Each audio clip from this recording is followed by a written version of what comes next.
Welcome to Consults Over Coffee. I'm Dr. Michael Jones. This week, casinos in Richmond, Virginia. Joining me to discuss this very hot topic are Jason Haase and Lauren Bell of the No Casino in Stratford Hills Action Committee. Check it out. I think you're going to want to hear this.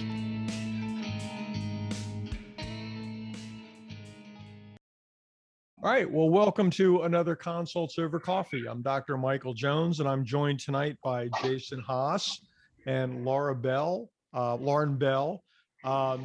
And you guys just really did a great job in getting a lot of information and public awareness out about the casino site over in Westover Hills, which had both environmental implications, I think, as well as community and social implications. And first off, congratulations on doing an incredible amount of work in a short period of time and on being successful in what you set out to do. Yeah, thank you. Can you guys tell us a little bit about that, about, sort of how all this came to light and how you worked through all of this?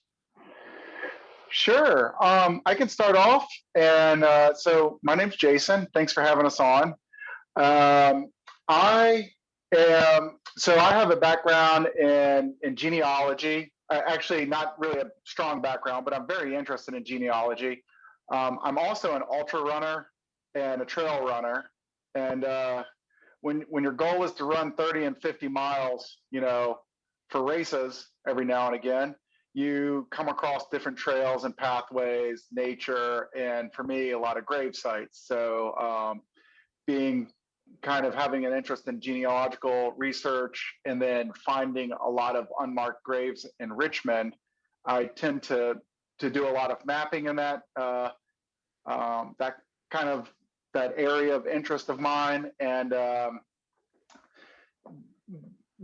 like to do some background research. So for this site in particular, I'd been back there several years ago on a run, doing some running trails. It's actually quite strange because the casino proposal site, or the Crossways, Parkways Crossing is another name for it, is a recreation zone of sorts. So there's runners back there, there's ATV trails, people take their trucks back there. So it's kind of like a semi non-public area. Like there's lots of access from different spots. An unofficial park.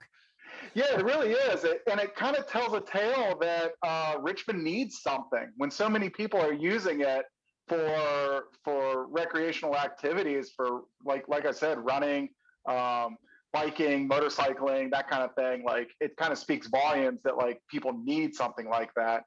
And also just a little, we can get into it a little later, but the discovery that there's graves back there and the ecological corridor that runs through there. So that's kind of my take and how I entered into this. Yeah, I thought that was one of the important aspects of that particular site was the history of the area, and then also the environmental implications of putting that complex in that spot with respect to the highway and flooding and the implications for Reedy Creek or Pony Pasture, which is downstream from all of that, mm-hmm. Right? Yeah. Yeah, Lauren. Yeah. So I got involved through my neighborhood Facebook group, and I think someone had cross-posted. I was actually probably late to the game in being aware of what was happening, but as soon as I learned, I started making videos, short little 60-second TikTok format videos, and first had made one about the possible grave sites that are there. Jason has found grave sites on adjacent property, and there's a high likelihood of there being grave sites actually on the proposed property. So I just started trying to get information out on my own, and there was a fair amount of neighbors that were working independently, and we all found each other and came together and formed a team. Someone had built a website. Dr. Patricia Kaiser was putting together daily action items. These are who you need to write to. These are the points we need to make. Another neighbor was creating or printing signs and organizing protests. So we had all of these people working independently, and we came together. It was pretty magical, actually, how it all came together. Well, right. As somebody, I don't live over in that neighborhood. I live over in Church Hill, but as someone who's kind of watching this whole thing, I was struck first off by what's all this stuff about the casinos? Where the heck did this come from? Right. And then the other part was I was probably more impressed with how quickly there was a very organized kind of multi-pronged response. Right. And everyone fell into these roles really naturally. It was really cool how it all came together. And that's kind of one of the things that I'd like to talk about, because Jason and I were talking a little bit about this, that this isn't a done deal. It's sort of a done deal for you guys, but the casino thing is not a done deal. Right. And so there's issues over at Movie Land, it may be at Movie Land, maybe South Side over by Port of Richmond. So there are people that are this is still in play for the city of Richmond. And so, I was curious if you guys could kind of address what you learned about, what are the implications for having a casino in your town? Yeah, I had to learn a lot about casinos recently. I didn't know anything about them. I had visited Las Vegas growing up, and everyone should go to Las Vegas at least once. This is an example of what we don't want, right? There are so many negative impacts, and for any positive impact that a casino kind of touts, there are multiple negative effects that come along with it. So one of the big things that they talk about is revenue generation. Right. But there are statistics and studies that show for every dollar revenue that a casino brings in, there is an additional $3 needed for law enforcement and problems that casinos create. So really, they are far more problematic from even just a revenue standpoint, and that's their biggest win, or the thing that they tout the most. The crime increases. It really hurts local businesses. So that Bally specifically really tried to sell our neighborhood on the businesses that will benefit locally. And they're going to create this Richmond's Reward program. And we never really got a whole lot of information about what that actually entailed.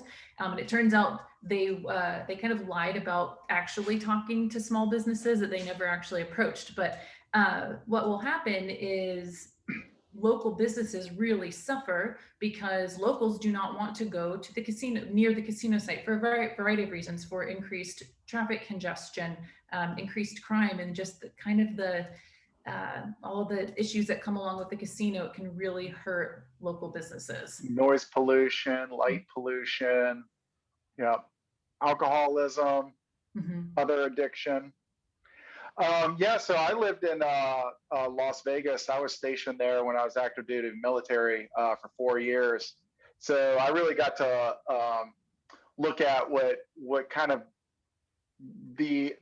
I wouldn't say the underground, but maybe the sideways ground of how casinos operate and what kind of communities build up around them. So, for example, in Las Vegas, the Strip is a great spot. A lot of fun right down the Strip. Guess what's around the Strip? More commercial, industrial area.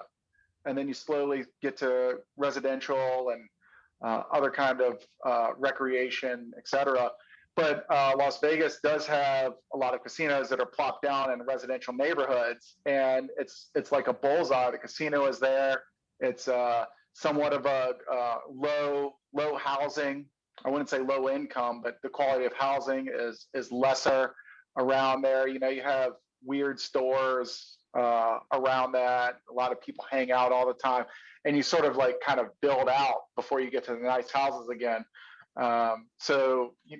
It's strange. And when you consider maybe not Las Vegas, but an area like this, and you say, well, who would be going to a casino? Where is the casino getting all of its money? And you go, well, maybe some upper middle class. They go there, they spend $400 and they go see a show, right? That's some of the people that are there. But you have to have the daily income. And who is that?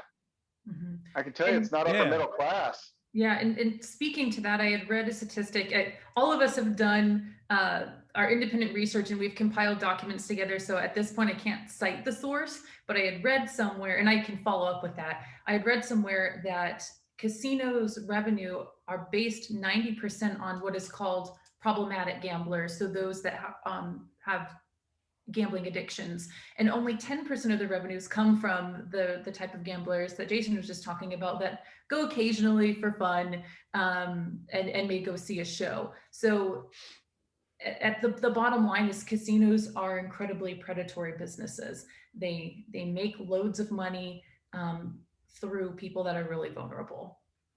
Yeah, no, that was kind of the thing that's always intrigued me with the idea of casinos and with gambling in general, is that fact number one, the house always wins. I mean, at the end of the day, so it's not like they're there to like, oh yeah, I'm going to go to the casino and I'm going to get rich. Well, you may, but statistically, you're an outlier. Mm-hmm. You know, and so I've never, you know, I've been prone to most vices that humans have been prone to, but I just never understood that. That just on the face of it made no sense to me. Yeah, and it's sad because the people that need to save their money and carve out a piece of that American dream, which is land ownership and home ownership in the savings account. The ones at the very bottom that are just edging through, they live on the potential that they might get rich, and those are the ones that get preyed upon. And so it keeps the lesser advantaged people in their spot. And so we just don't need more of that in Richmond. And specifically this, well, the Bally site is a red line district, and we can get into that later. But you know, there's the south side, and the eighth district also suffers from that as well. So who are going to be those people that that the casino is getting most of their money from? And it's not a very rich area, and the casino will bring jobs to some, sure, but what's it going to do to the area? Well, and that's another interesting thing that I'd looked at a little bit. And again, you know, it sort of depends on who funded the study. But if you look at, like, one of the big things the casinos always touted was jobs creation. But what kind of jobs are getting created? And there's a couple of points to that. So they'll give the average. Bally's was advertising an average salary of $52,000 a year, something very close to that. So when they're getting that number, they are factoring in the really high-paying management jobs. But there's not probably many people within the Richmond pool that have experience with managing large casinos. So that job would not be given to locals, those types of really high-paying positions, arguably. And then second, so that's definitely skewing the scale, right? And so the majority of the jobs are not very well paying when you really look at the scale. Yeah, and I thought that was something that really doesn't come out in the casino sponsored literature. And Bally's was specifically touting $15 an hour, but that's also the proposed next minimum wage. So they're really not bringing a whole lot of great jobs when it's going to potentially be law at some point. Yeah. Did you guys come across any data, like what happens to your property value if you happen to own a home in the vicinity? Right. Yeah, so that was something I was, now we found some research, and it was on one of the sites that the city dispelled as being a credible source. So maybe it's not the best, but the local property values do get affected. So I think in some areas, let's just say some areas, putting a casino and having a place where people have jobs could increase some of the property if the property is very poor. Now, if the property is not very poor, let's just say lower middle class style property, then you get what you see in Las Vegas or Atlantic City. When you plop a casino in, you get kind of that bullseye effect where there's lower income lower income housing. I mean, people may, lower income housing is not the right word, but you get smaller houses, less property values, and they kind of build out from there. So I think it really depends on where it goes. And that's when you look at the research. So when the casinos are saying, well, it increases property value. Yeah, it does for some areas when your property is very low. And then for other areas, it can drastically hurt it.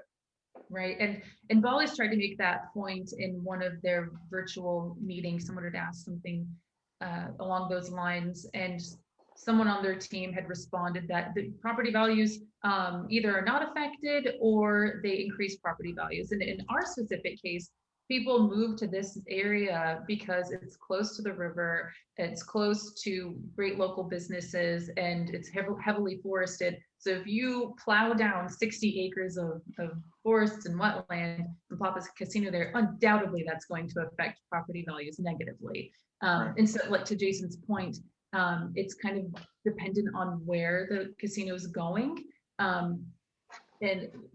But overall, it's negatively affects neighborhoods. Yeah, I mean, it just seems to me, I mean, even on the face of it, if you buy a house, rarely do people want to live in areas of great congestion. You know, it's one thing if you live, like we lived in Chicago for years, and that was fine, you know, because you just walk where you got to go. You got there you were there for that reason, but it wasn't because there was a huge casino or there was a mall or there was some other, you know, commercial monstrosity that just plopped itself down right next to your home. Right. Well, and I think you got to look at the zoning too. So zoning in this area, it's R2, and then there's some R3 lots. That means people have a little more land, right? And then you get maybe to the 8th district where those are R3, some R4 zoning. They have some land, but it's a little less. And then when you get down into like Monument Ave or more tight areas of the city where you have the big buildings and some of the semi-skyscrapers, you know, you're up at like R5, R6, R7 type of housing, which means you're getting very little land.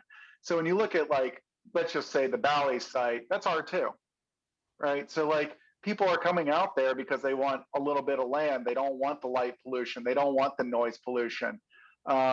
I would say the same potentially for the 8th district where there's a lot of R3 in that area.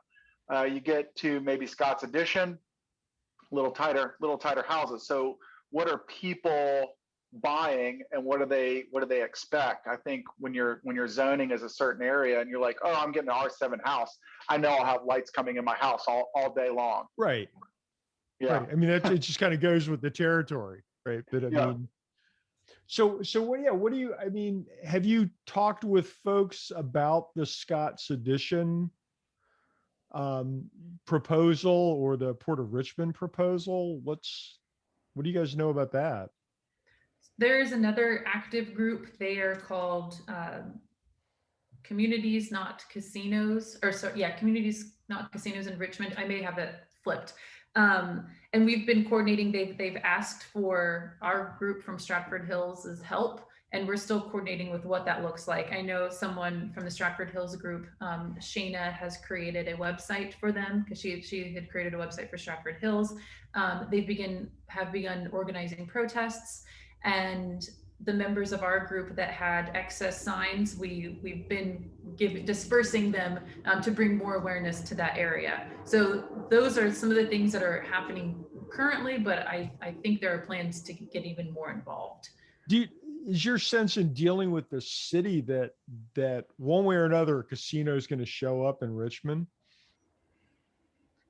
Do you want to speak to that, Jason? I mean, because you've talked to these guys. Yeah, so just in my research and the cities that have had that are authorized to have casinos, they have casino proposals and they're pushing down for casinos. We tried to do a FOIA request. And they said, well, since it's a proposal right now and things are, contentious, like we can't FOIA that information. But if you were to look on the inside, I would almost guarantee Richmond is jockeying for a casino that based off of the mayor's comments. He's made several comments on that. The way the city council members are talking, and some of their press releases they've put out, and then the casino committee itself seems I think that they're trying to do a good job of remaining neutral, but when they talk on the calls and the information they put out, it seems like they're gaming for a casino. Now, I will say this: Norfolk didn't get this level. Norfolk didn't get a community input. The one thing I'm proud about in Richmond is they're at least doing some due diligence, and they are speaking to the community, and they're allowing us to have our input, which I think is extremely important. So if we don't want a casino, Richmond is doing it right. I think Richmond wants a casino, but they're allowing the citizens to give a voice, a chance, and to give feedback. If you look at Norfolk, they didn't do that. They just said, "Hey, we're getting a casino. Everybody vote on it," right? And boom, that's how you get a casino. So Richmond is doing a little bit of due diligence there. So I do appreciate it. I think it's very important that they do it, but I also think that Richmond wants a casino. I was curious, as I know that there were some proposals from Native American groups. What happened with that? I don't know. Or is that just not in the city of Richmond? Yeah, I'm not sure about that. I think we all noticed that. We all kind of, I don't want to speak for everybody, but I was just like, was their proposal not good enough? Was this something like, if we're going to have a casino, like, let's offer it to disadvantaged folks? I mean, I know Bally said that it was a small minority-owned business, but when you look at their shareholders, that's not true, right? So they were gaming for some sort of proposal here. I've worked in government contracts in some of my past life, and your small minority-owned businesses are usually backed by someone else, right? And so I don't really buy it when folks say that, but you have a registered tribe and they go to the wayside. Maybe they didn't have a good proposal. I'm not sure, but it definitely makes me shrug my shoulders and go, well, what's going on here? Yeah, that just kind of struck me as a win-win, a potential win-win situation. But I don't know anything beyond that. I don't either. I can't really speak to it. I would like to look that up and see why their proposal was denied. Because in the Bally's case, the statement was clear because of environmental impacts, the potential grave sites, and traffic congestion and zoning. And they said there was a list of reasons that the city denied Bally's proposal or took them out of the running. I would assume that they had a similar statement for the tribe that was denied, but I would like to look that up. What do you think? What's your take on the Scott's Addition location? Is that going to be a tougher fight? Potentially. They have some similarities to the Stratford Hills location, being that there is more residences nearby, access to a large casino that would call for a lot more parking spaces and just access in general. We had compelling arguments mainly because of the environmental factor. Right. Scott's Addition does not have the level of environmental factors that Stratford Hills has. And then I would assume that the Port of Richmond situation is probably, I mean, what's down there? Is that all industrial down there? Yes, as far as I actually want to go visit the site, and some folks from our group have, and I have not. It is the site of Philip Morris building, so it is, I guess, more industrial than both the Bally site and the Scott's Addition site. Yeah, I mean, other than driving past that area, I don't spend a whole lot of time cruising the Port of Richmond, so I'm not really sure what's down there. It seems to me, well, if you had to stick it somewhere, it's just my unsophisticated gaze on that is like, well, that's probably the least disruptive place you could put it. If we're looking at purely now I'll go back to my other statement. You're kind of robbing Peter to pay Paul here, and you're sort of preying on those people that need money the most. But if you look at that area, it needs jobs. Like, it needs revitalization. Mhm. I mean, I've looked at some properties down there, and I recall going into a property that was for sale. And I was just interested. You look on Zillow and you're like, wait, there's a $80,000 house in Richmond for sale. Let me go check it out. Well, it had bullet holes and a little teddy bear tied to the front, which typically means that someone may have been murdered there. Yeah, no, it's a tough area. Like, That kind of like, gets into that Route 1 corridor down there, and yeah. that clearly is an area that needs some help. Revitalization. But something Yeah. that we talked about in our group a lot is sustainable investment, something that will last. It's very likely that casinos could go the way of shopping malls. That's a common theme that we talked about. Generation wise, baby boomers are more likely to gamble in the traditional setting. Now, Bally's did start to, when their proposal wanted to introduce like esports and things like that younger generations partake in.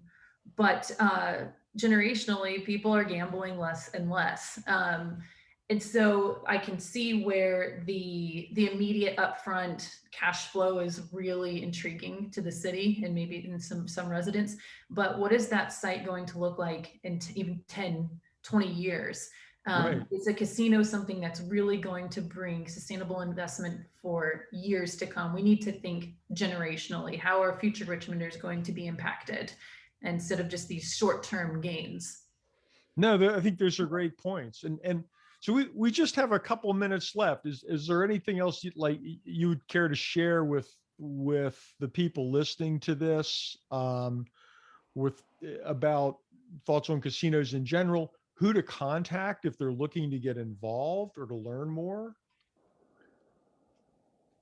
Yeah. Well, so the city council members and the casino proposal folks that are doing the RFP are key contacts. Now, we have a hub and spoke type of methodology that we're putting together for our Facebook groups. So, you have your hub that is possibly responsible development, and a spoke that is looking at the Bally site, which, we may tailor that a little bit differently because we're concerned still about the local ecology, the grave sites, and a lot of the findings that we found there. But, another spoke, we want to tie in the 8th district and some other folks there. So let's get active on Facebook. Let's make sure we're contacting those folks. You could probably send an email to me if you. Are we still on? Yeah, we're still good. Okay. I saw Zoom popped up a little meeting. I know. But, you can reach out to me and I can give you some contacts. My name's Jason Haase, and it's jason.haase@outlook.com. And I can push you to some folks to help out in that area. But your city's the best, one of your best resources, but really getting out with the community. And just to piggyback off of that, one of the websites that was created is called, we just purchased the domain norvacasino.com, and there's a form on there where you can click and it pre-populates an email to city council members. And you can just type your message with your concerns in there and fire it off, and it goes to all the That's great members. Look, Lauren's like my Jiminy Cricket. She's got all the facts behind any statement I put out there. Well, thank you both for taking time to do this, and thank you both for being so proactive and involved in your community and in the city of Richmond. Yeah, thank you for giving us a platform to share our thoughts and absolutely. This is not good for Richmond. No, that's my bias, but I'm just here to report the facts, right? The facts are casinos are no good for Richmond. Thank you guys for your time. I appreciate this opportunity. Yeah, absolutely. Well, that's another Consults Over Coffee with some great insights on Richmond casinos, and we'll be back next week. Thanks for joining us.